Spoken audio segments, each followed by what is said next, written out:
Picture this: a teenage boy, torn from everything he's ever known, standing in chains before the most powerful empire the world has ever seen. His name is Daniel, and in the next 70 years, he will shake kingdoms, interpret the dreams of emperors, survive execution, and glimpse the very throne room of eternity itself. But tonight, as Babylon's towers pierce the starlit sky above him, he is simply a captive, an exile, a young man who must choose whether to bow to the gods of gold and power or stand firm in a faith that may cost him everything. This is not just his story. This is the story of what happens when heaven invades earth through one surrendered life. The year is 605 before the birth of Christ. Jerusalem, the golden city of David, lies broken. The Temple of Solomon, that magnificent house where the glory of the living God once dwelt, stands defiled and plundered. Nebuchadnezzar, king of Babylon, has swept through Judah like a consuming fire, and in his wake he has taken the finest young men of Israel, not as slaves, but as trophies, not to break them, but to remake them in Babylon's image. Among these captives walks Daniel young, brilliant, unblemished in body, and keen in mind. Alongside him are his companions, Hananiah, Mishael, and Azariah. Their Hebrew names, given by godly parents, speak of the Lord's grace, the Lord's faithfulness, and the Lord's help, but Babylon will not have it so. New names are commanded: Belteshazzar, Shadrach, Meshach, and Abednego, names that honor the gods of their captors. They can change our names, Daniel thinks, but they cannot change our hearts. The young men are brought into the palace of Nebuchadnezzar, into chambers of learning where the wisdom of the Chaldeans will be poured into their minds for 3 long years. They will study mathematics and astronomy, literature and law. They will learn the language of their captors until it flows from their tongues like their mother tongue. And they will eat the king's food and drink the king's wine until their very bodies bear the mark of Babylon's blessing. But Daniel makes a choice that will echo through eternity. He resolves in his heart that he will not defile himself with the king's delicacies or with the wine that the king drinks, not out of pride, not out of stubbornness, but out of faithfulness to the God who sees all things, who remembers his covenant even in exile, who is still God even in Babylon. Please test your servants for 10 days. Daniel requests of the steward appointed over them, his voice steady despite the trembling in his soul. Give us vegetables to eat and water to drink.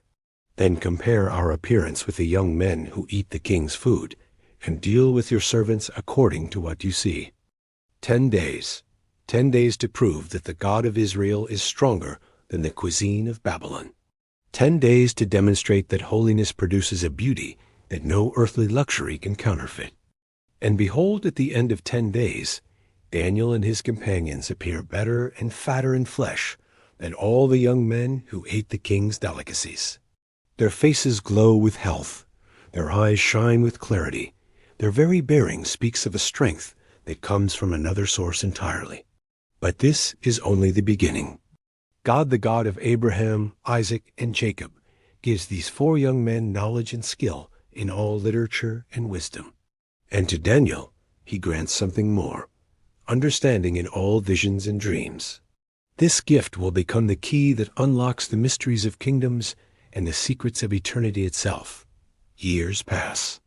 Daniel grows in wisdom and stature, his reputation spreading through the corridors of power like light piercing darkness. Then comes the night that changes everything. King Nebuchadnezzar awakens in his royal chamber, his mind reeling, his heart pounding like a war drum. He has dreamed a dream so vivid, so terrifying, so laden with meaning that it has shaken him to his very core. Yet when morning comes, the dream fades like mist before the sun. He knows it was significant, monumentally so, but the details slip through his fingers like sand. Bring me the magicians, the astrologers, the sorcerers, and the Chaldeans, the king roars. The wise men of Babylon gather before his throne, trembling, knowing that their lives hang in the balance of their answer. "I have had a dream," Nebuchadnezzar declares, "and my spirit is anxious to know the dream." The Chaldeans bow low. "O king, live forever. Tell your servants the dream, and we will give the interpretation." But the king's response sends terror through their ranks. "The word from me is sure. If you do not make known the dream to me and its interpretation, you shall be cut in pieces, and your houses shall be made a dunghill. However, if you tell the dream and its interpretation, you shall receive from me gifts and rewards and great honor. Therefore tell me the dream and its interpretation." The impossibility of the request crashes over them like a crushing wave. There is not a man on earth who can tell the king's matter. They cry in desperation. No great and mighty king has asked such a thing of any magician or astrologer or Chaldean. It is a rare thing that the king requires, and there is no other who can tell it to the king except the gods, whose dwelling is not with flesh. The king's rage burns like a furnace. The decree goes forth. All the wise men of Babylon are to be destroyed. And Daniel, the Hebrew exile who serves in the king's court, is numbered among them. When Arioch, the captain of the king's guard, comes to execute the sentence, Daniel meets him with wisdom and counsel. Why is the decree from the king so urgent? He asks, and when Arioch explains, Daniel requests an audience with the king. He needs time. He needs to seek the face of his God. That night, Daniel returns to his house. He calls together Hananiah, Mishael, and Azariah, his brothers in exile, his companions in faith. "Pray," he tells them, "that the God of heaven would show mercy concerning this secret, so that Daniel and his companions may not perish with the rest of the wise men of Babylon." 4 young Hebrew men fall on their faces before the throne of grace.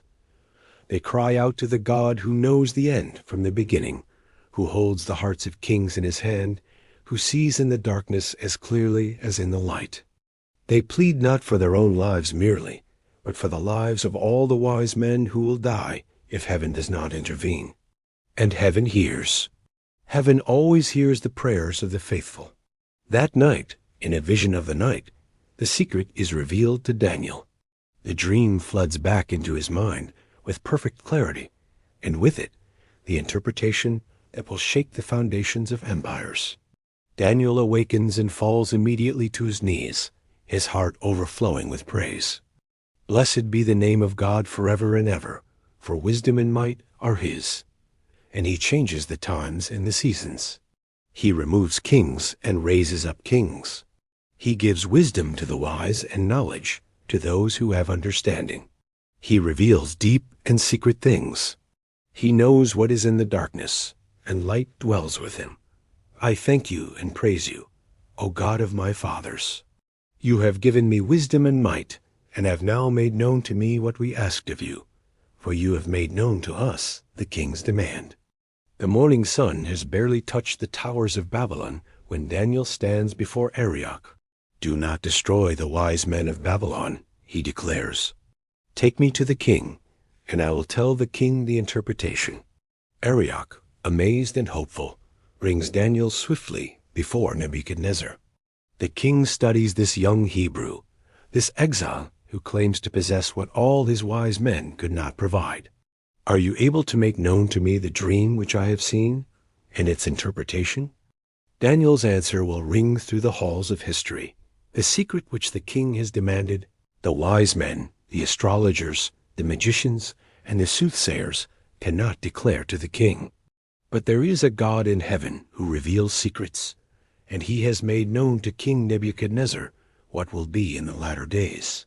A God in heaven, not the gods of Babylon with their golden faces and silent lips, not the deities of the nations who dwell in temples made with hands, but the God of heaven, the Creator, the Sustainer, the one who was and is to come. Your dream, O king, and the visions of your head upon your bed were these. As for you, O king, thoughts came to your mind while on your bed about what would come to pass after this. and he who reveals secrets has made known to you what will be. Then Daniel speaks the dream with perfect precision, each detail crystalline in its clarity. You, O king, were watching, and behold, a great image. This great image, whose splendor was excellent, stood before you, and its form was awesome. This image's head was of fine gold, its chest and arms of silver, its belly and thighs of bronze, its legs of iron, its feet partly of iron and partly of clay. The king's eyes widened. Yes, this is exactly what he saw. The image, magnificent and terrible, towering above him in his dream like a colossus. You watched while a stone was cut out without hands, which struck the image on its feet of iron and clay, and broke them in pieces. Then the iron, the clay, the bronze, the silver, and the gold were crushed together, and became like chaff from the summer threshing floors. The wind carried them away, so that no trace of them was found. And the stone that struck the image became a great mountain, and filled the whole earth. Silence falls over the throne room like a heavy curtain. Every courtier, every guard, every wise man strains to hear what comes next. For they know that the interpretation will determine not just Daniel's fate, but the fate of kingdoms yet unborn. This is the dream, Daniel declares. Now we will tell the interpretation of it before the king. And then, with prophetic authority flowing through his words like fire, Daniel unveils the mystery. You, O king, are a king of kings. For the God of heaven has given you a kingdom, power, strength, and glory. And wherever the children of men dwell, or the beasts of the field and the birds of the heaven, he has given them into your hand, and has made you ruler over them all. You are this head of gold. Nebuchadnezzar, the golden head, the king who rules from India to Ethiopia, who commands armies like the sands of the sea, whose word is law across the known world. He is the beginning of the times of the Gentiles, the first of the great world empires that will rise and fall until the end of days. But after you shall arise another kingdom inferior to yours, then another, a third kingdom of bronze, which shall rule over all the earth. And the fourth kingdom shall be as strong as iron, inasmuch as iron breaks in pieces and shatters everything. And like iron that crushes, that kingdom will break in pieces and crush all the others. 4 kingdoms. 4 world empires that will stride across the stage of history like giants. Babylon, Medo-Persia, Greece, and Rome. Each one mighty, each one seemingly invincible, each one destined to crumble into dust. Whereas you saw the feet and toes, partly of potter's clay and partly of iron, the kingdom shall be divided. Yet the strength of the iron shall be in it, just as you saw the iron mixed with ceramic clay. And as the toes of the feet were partly of iron and partly of clay, so the kingdom shall be partly strong and partly fragile. But then, then comes the moment that makes angels weep with joy and demons tremble with fear. And in the days of these kings the God of heaven will set up a kingdom which shall never be destroyed, and the kingdom shall not be left to other people. It shall break in pieces and consume all these kingdoms, and it shall stand forever.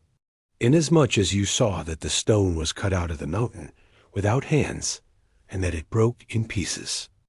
The iron, the bronze, the clay, the silver, and the gold, the great God has made known to the king what will come to pass after this. The dream is certain, and its interpretation is sure. A kingdom that will never be destroyed. A stone cut without hands that will fill the whole earth. This is the kingdom of the Messiah, the reign of the Prince of Peace, the dominion that will have no end when Jesus Christ returns to establish his throne upon the earth. King Nebuchadnezzar falls on his face before Daniel, the king of the world, bowing before a Hebrew exile. Truly your God is the God of gods, the Lord of kings, and a revealer of secrets, since you could reveal this secret.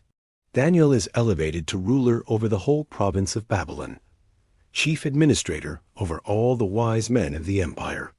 And at his request, His three companions are set over the affairs of the province, from captives to rulers, from exiles to administrators. Such is the way of the God who lifts up the humble and brings down the proud. But pride, that ancient enemy of the soul, begins to work its poison in Nebuchadnezzar's heart. Years pass, and the king forgets the lesson of the dream. He forgets the God of heaven, who revealed secrets and established kingdoms. Instead, he builds an image of gold 90 feet high, 9 feet wide, and sets it up in the plain of Dura. The golden head of his dream becomes a golden idol of his making. The herald's voice rings across the plain. To you it is commanded, O peoples, nations, and languages, that at the time you hear the sound of the horn, flute, harp, lyre, and psaltery, in symphony with all kinds of music, you shall fall down and worship the gold image that King Nebuchadnezzar has set up. And whoever does not fall down and worship shall be cast immediately into the midst of a burning fiery furnace. The music begins. The multitude falls prostrate before the gleaming idol. But three figures remain standing: Shadrach, Meshach, and Abednego. Their backs are straight, their faces set like flint, their hearts anchored to the God of heaven, who alone deserves worship. Certain Chaldeans, filled with jealousy and malice, approach the king with accusation. There are certain Jews whom you have set over the affairs of the province of Babylon: Shadrach, Meshach, and Abednego. These men, O king, have not paid due regard to you. They do not serve your gods, or worship the gold image which you have set up. Nebuchadnezzar's rage burns like a furnace indeed. He commands that the furnace be heated 7 times more than it was usually heated. He gives the 3 young men one final chance. If you do not worship, you shall be cast immediately into the midst of a burning, fiery furnace. And who is the God who will deliver you from my hands? Their answer thunders across the centuries, a declaration of faith that has strengthened countless martyrs and confessors. O Nebuchadnezzar, we have no need to answer you in this matter. If that is the case, our God whom we serve is able to deliver us from the burning fiery furnace, and he will deliver us from your hand, O king. But if not, let it be known to you, O king, that we do not serve your gods, nor will we worship the gold image which you have set up. If not, 2 words that contain the essence of true faith. Even if God chooses not to deliver them from the flames, even if they must die for their convictions, even if the world sees their destruction as God's defeat, still they will not bow. Still they will not serve false gods. Still they will honor the one whose love is better than life itself. The 3 young men are bound in their coats, their trousers, their turbans, and their other garments, and cast into the burning fiery furnace. The flames are so intense that they kill the mighty men who throw them in. But then, wonder of wonders, miracle of miracles, King Nebuchadnezzar leaps to his feet in astonishment. Look, he cries to his counselors, I see 4 men loose, walking in the midst of the fire, and they are not hurt, and the form of the 4th is like the Son of God. The Son of God, in the fire with his faithful servants, turning their place of execution into a place of fellowship, their furnace of death into a chamber of divine presence. Where God's people suffer for righteousness' sake, there Christ walks with them, sharing their trials, bearing their sorrows, proving that no weapon formed against them shall prosper. Nebuchadnezzar approaches the mouth of the furnace and calls out, Shadrach, Meshach, and Abednego, servants of the Most High God, come out and come here. They emerge without even the smell of fire upon their garments. The only things the flames consumed were the ropes that bound them. They came out more free than when they went in. Such is always the way with those who trust in the Lord.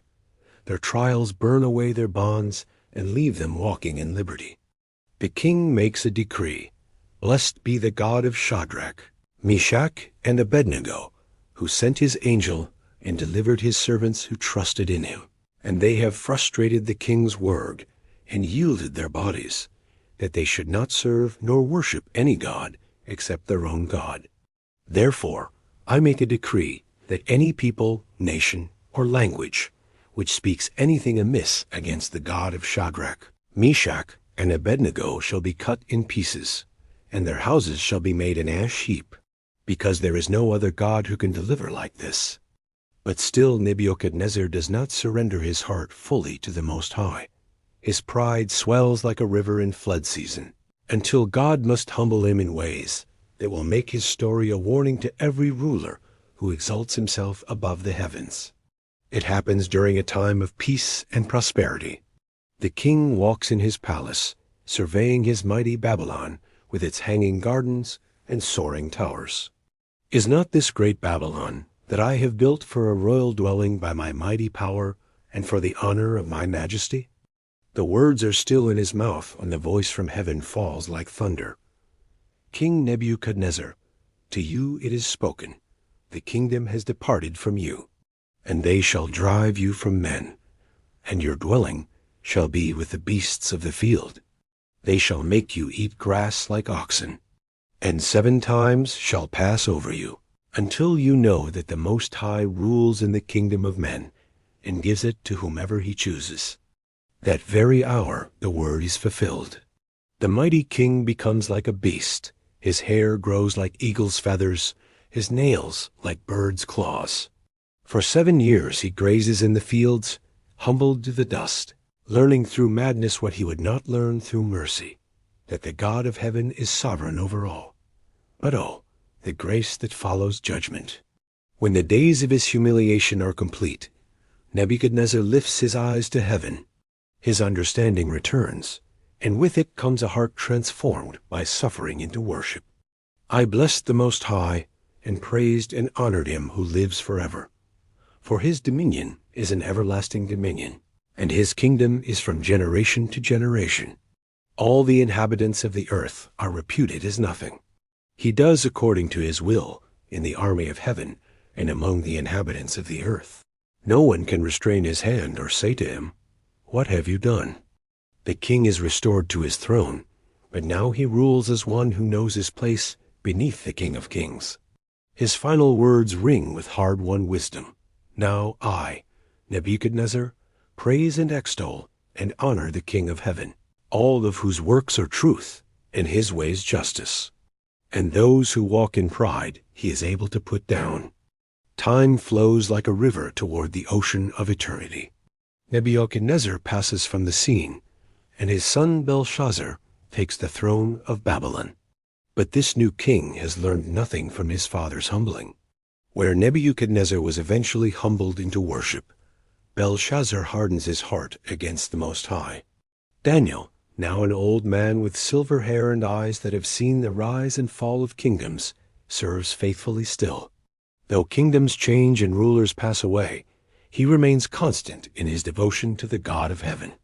Then comes that infamous night, a night that will live in infamy until the end of time.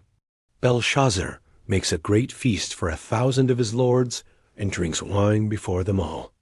In his drunken arrogance, he commands that the gold and silver vessels, taken from the temple in Jerusalem, be brought forth.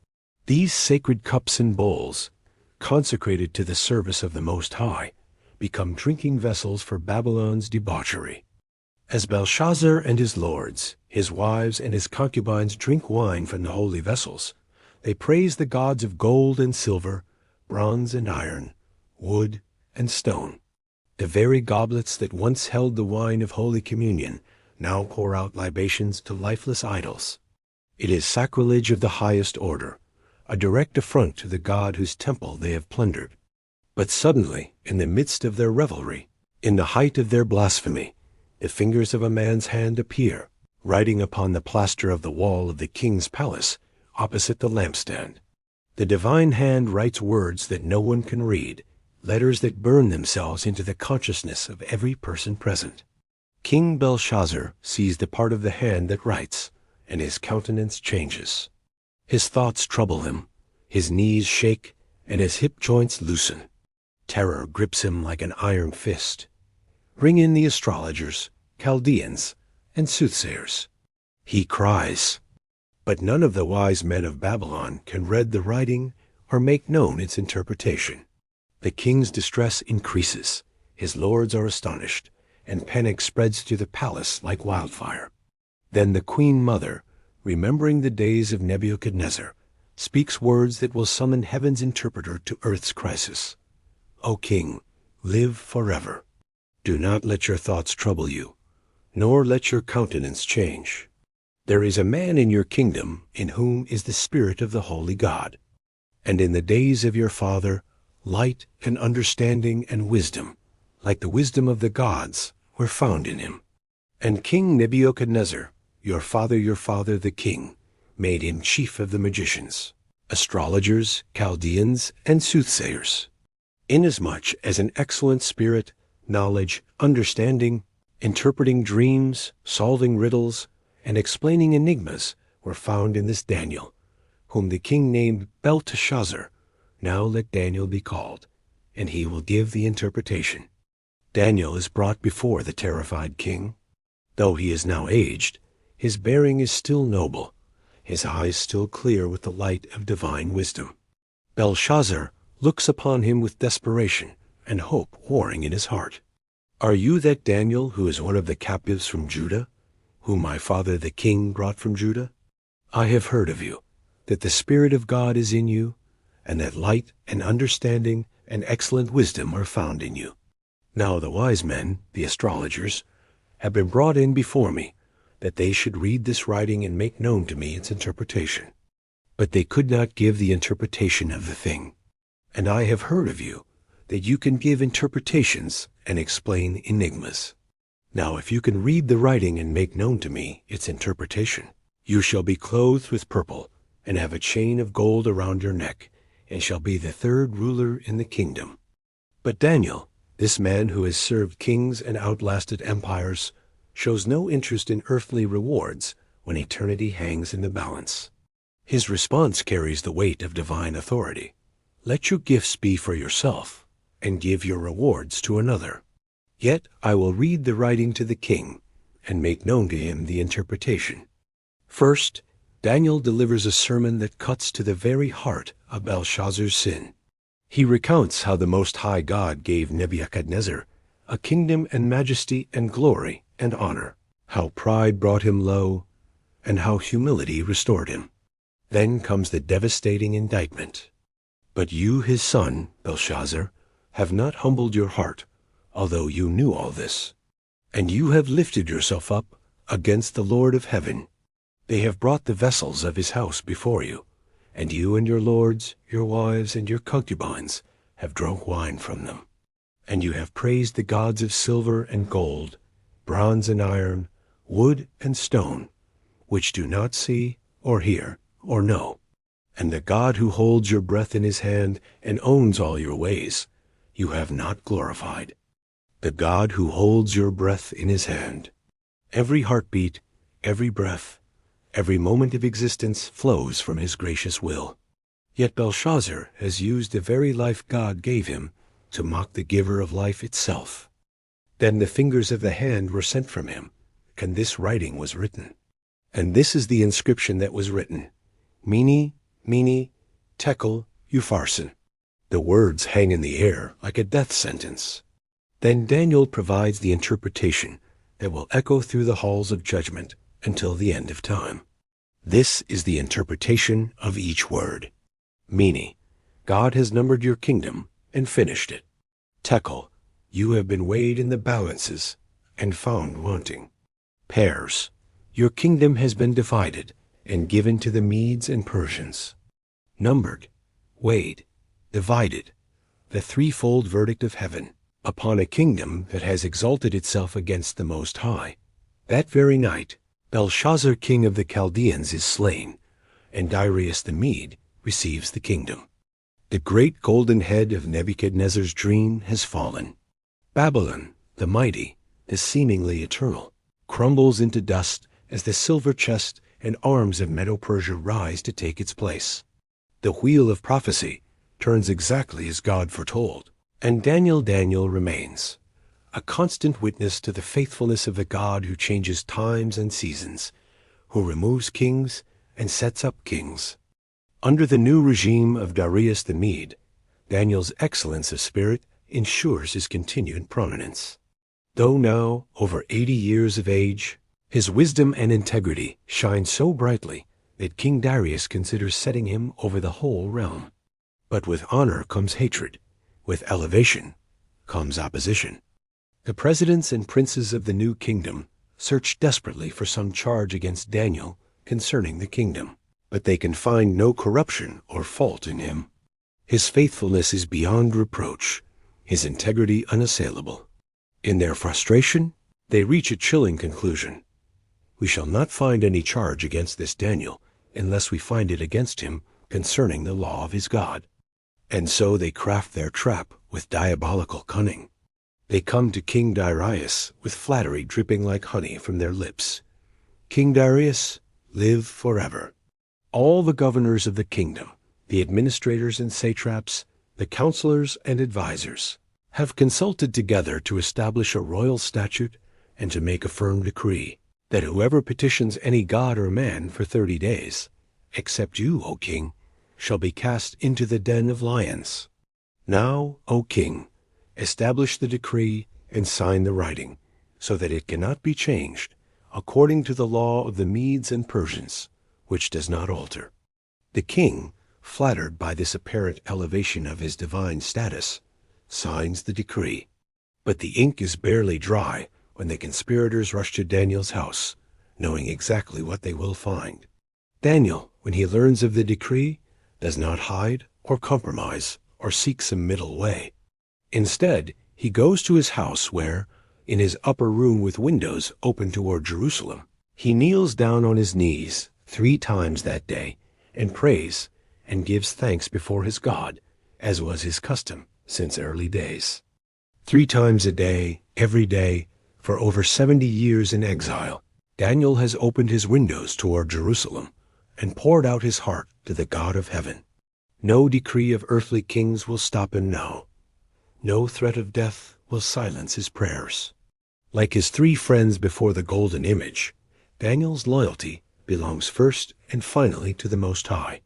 The conspirators find him praying and making supplication before his God, exactly as they knew they would. They rush to the king with malicious triumph. Have you not signed a decree that every man who petitions any god or man within 30 days, except you, O king, shall be cast into the den of lions? When Darius confirms the unchangeable nature of the law, they deliver their devastating accusation that Daniel, who is one of the captives from Judah, does not show due regard for you, O king, or for the decree that you have signed, but makes his petition 3 times a day. The king's heart breaks within him. Too late, he sees the trap that has been laid, the way his own vanity has been used to destroy the man he most values. He labors until the going down of the sun to deliver Daniel, but the law of the Medes and Persians cannot be changed, even by the king who made it. As evening falls, the conspirators return with relentless insistence. Know, O king, that it is the law of the Medes and Persians that no decree or statute which the king establishes may be changed. With a heart heavy as lead, King Darius commands that Daniel be brought and cast into the den of lions. But as they lower the aged prophet into that pit of death, the king speaks words that reveal his desperate hope.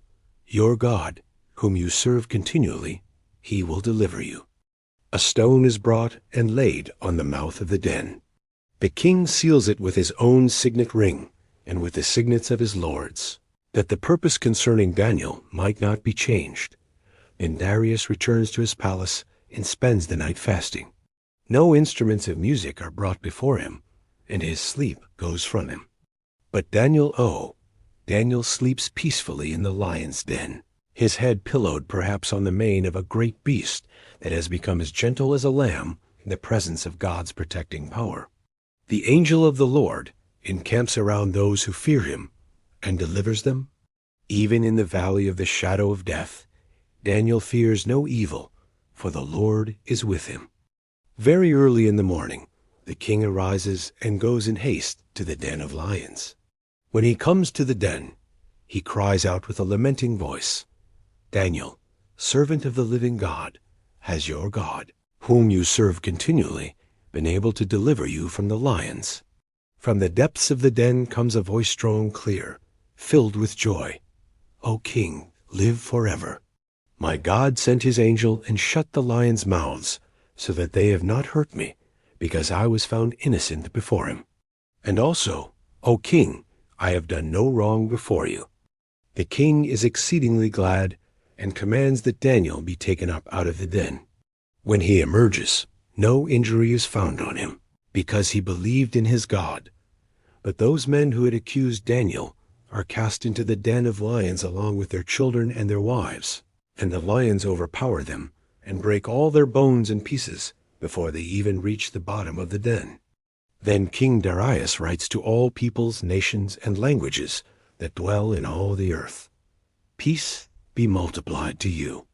I make a decree that in every dominion of my kingdom men must tremble and fear before the God of Daniel. For he is the living God and steadfast forever. His kingdom is the which shall not be destroyed, and his dominion shall endure to the end. He delivers and rescues, and he works signs and wonders in heaven and on earth, who has delivered Daniel from the power of the lions. So Daniel prospers in the reign of Darius and in the reign of Cyrus the Persian. From Nebuchadnezzar to Cyrus, through the fall of Babylon and the rise of Persia, he remains a constant witness to the sovereignty of the Most High God. But Daniel's greatest visions are yet to come. In the first year of Belshazzar, years before that fateful night of the handwriting on the wall, Daniel receives a dream that lifts the veil on the future of the world.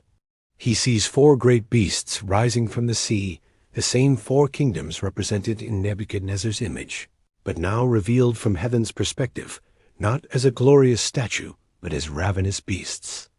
The first is like a lion with eagle's wings, Babylon in all its fierce majesty.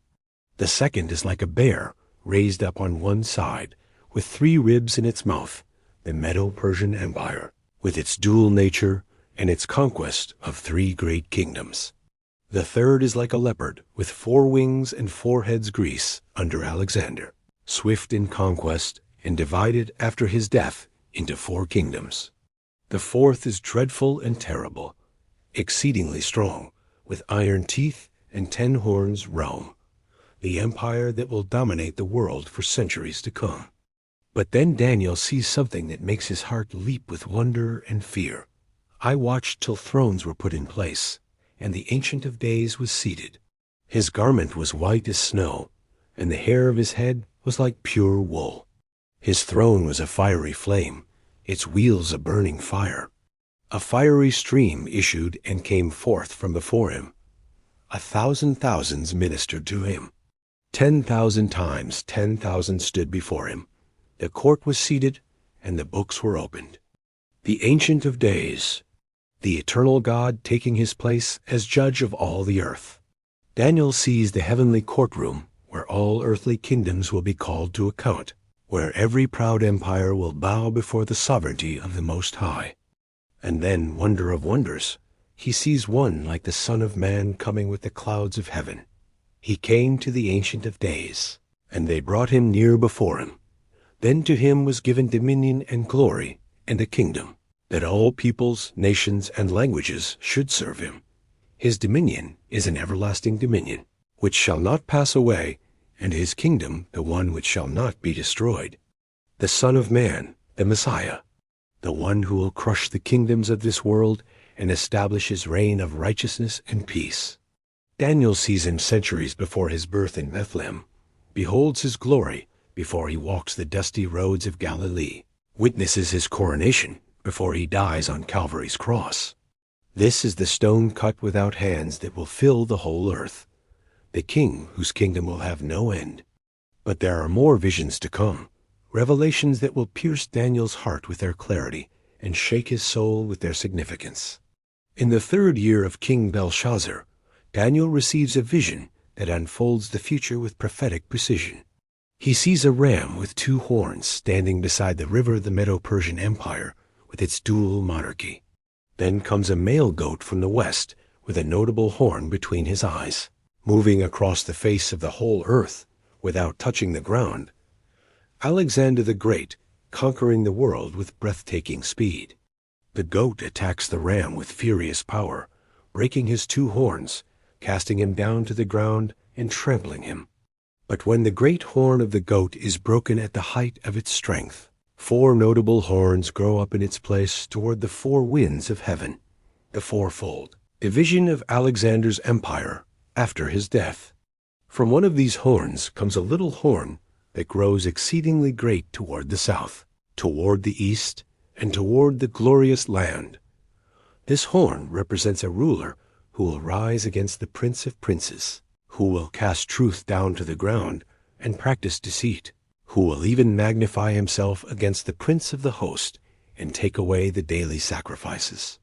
Daniel hears a Holy One asking, "How long will the vision be concerning the daily sacrifices and the transgression of desolation, the giving of both the sanctuary and the host to be trampled underfoot?"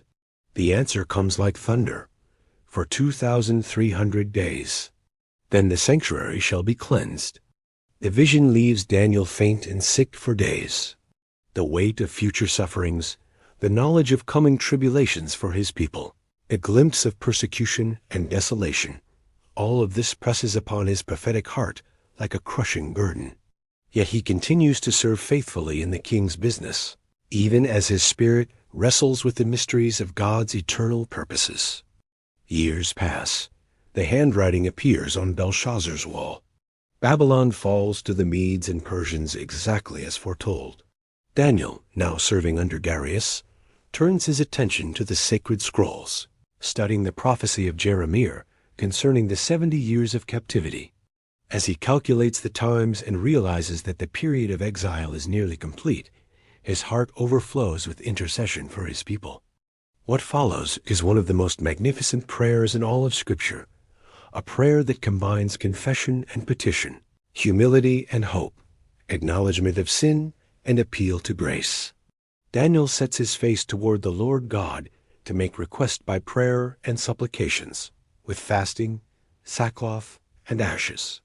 O Lord, great and awesome God, who keeps his covenant and mercy with those who love him, and with those who keep his commandments, we have sinned and committed iniquity.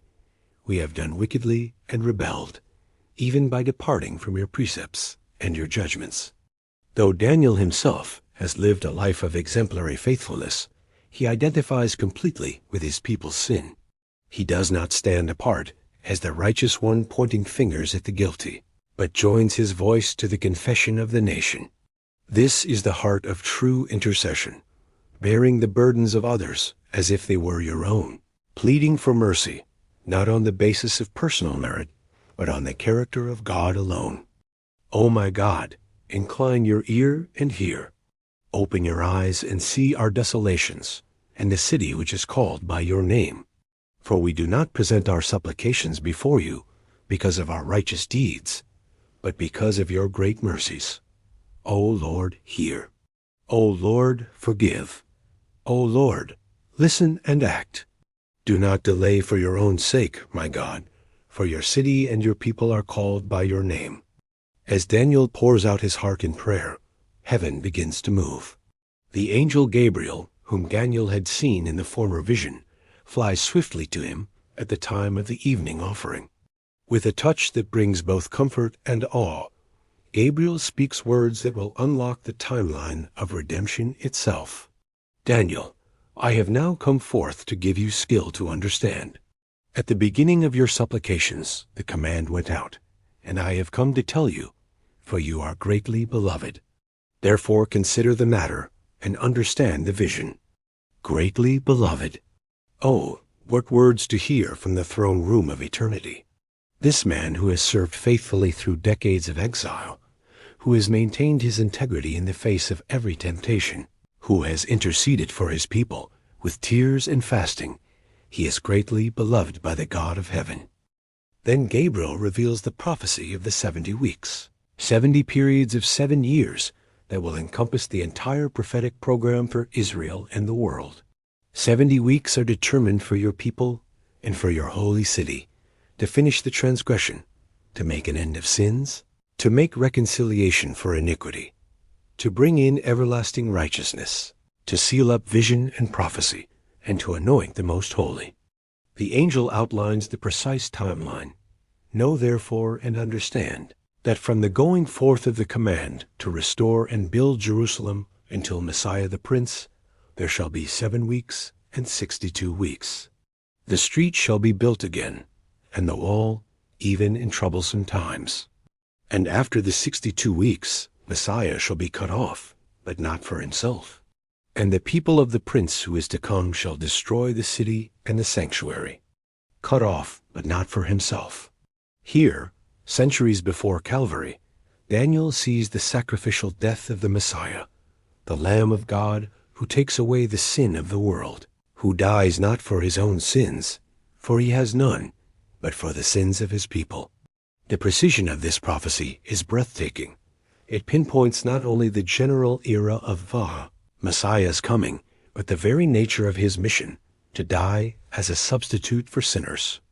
The vision concludes with a glimpse of the final week, the time of Jacob's trouble, when a coming prince will confirm a covenant with many for 1 week, but in the middle of the week will break his covenant and bring about the abomination of desolation. This is the time of the end, the great tribulation that will precede the coming of the Son of Man in glory. But Daniel's visions are not yet complete.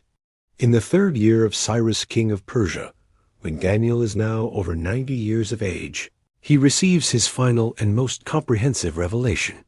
After 3 weeks of mourning and fasting, seeking understanding concerning a great conflict, Daniel stands by the great river Tigris, when suddenly heaven breaks through to earth. He lifts his eyes and sees a certain man clothed in linen, whose waist is girded with gold of Uphaz. His body is like beryl, his face like the appearance of lightning, his eyes like torches of fire, his arms and feet like burnished bronze in color, and the voice of his words like the voice of a multitude. This glorious being, perhaps the pre-incarnate Christ himself, touches Daniel and strengthens him for the revelation that is to come. O Daniel, man greatly beloved, understand the words that I speak to you, and stand upright, for I have now been sent to you. What follows is a detailed prophecy of the conflicts between the kings of the north and south, the rise and fall of the Greek Empire, the persecution under Antiochus Epiphanes, and ultimately the end times when Michael the archangel will stand up for the people of God. And there will be a time of trouble such as never was since there was a nation. But through all the darkness, through all the tribulation, shines the promise of resurrection and eternal glory. And many of those who sleep in the dust of the earth shall awake, some to everlasting life, some to shame and everlasting contempt. Those who are wise shall shine like the brightness of the firmament, and those who turn many to righteousness like the stars forever and ever. The vision ends with Daniel being told to seal up the words and close the book until the time of the end, when knowledge shall increase and many shall run to and fro.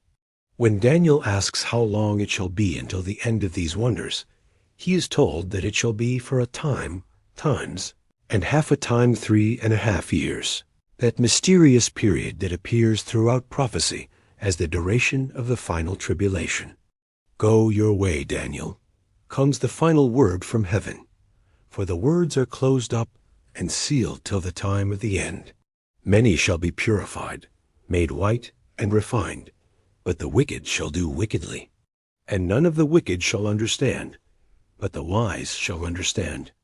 And from the time that the daily sacrifice is taken away, and the abomination of desolation is set up, there shall be 1,290 days. Blessed is he who waits, and comes to the 1,335 days. But you, go your way till the end, for you shall rest, and will arise to your inheritance at the end of the days. You shall rest, and will arise to your inheritance at the end of the days. What a promise to conclude a life of such faithfulness. Daniel, the teenage exile, who refused to defile himself with the king's delicacies, will rest from his labors and rise to receive his eternal reward when the resurrection morning dawns. And so ends the earthly story of Daniel, the man greatly beloved, who served 4 kings and outlasted 2 empires, who interpreted dreams and survived lions, who saw visions of the Ancient of Days and glimpsed the coming of the Son of Man. His life spans the entire 70 years of Babylonian captivity, from the first deportation under Jehoiakim to the decree of Cyrus that allows the exiles to return. But Daniel does not return. The old prophet chooses to remain in the land of his exile, continuing to serve, continuing to pray, continuing to seek the face of God until his final breath. Perhaps he knows that his calling is not to see the earthly Jerusalem rebuilt, but to intercede for the heavenly Jerusalem that is to come. Perhaps he understands that his mission is not to return to the past, but to prepare the way for the future, for the Messiah who will come, for the kingdom that will have no end, for the stone that will fill the whole earth. What lessons echo from this remarkable life? What truths burn bright from Daniel's 70 years of faithfulness in exile? First, that holiness is possible anywhere. Daniel could have compromised when he first arrived in Babylon. He could have reasoned that eating the king's food was a small matter, that maintaining his health was more important than maintaining his convictions, that survival required adaptation to local customs. Instead, he resolved in his heart that he would not defile himself, and God honored that resolution with supernatural blessing. The world will always pressure God's people to conform, to blend in, to soften their distinctive witness for the sake of acceptance or advancement. But Daniel shows us that it is possible to be faithful wherever God places us, whether in palaces or prisons, whether among friends or enemies, whether in times of prosperity or persecution. Second, that God rewards faithfulness. Daniel's refusal to compromise did not limit his influence, it expanded it. His commitment to holiness did not hinder his career, it accelerated it. His loyalty to God did not make him irrelevant to earthly kingdoms, it made him indispensable. Because he was faithful in little, God set him over much. Because he was trustworthy in earthly things, God entrusted him with heavenly revelations.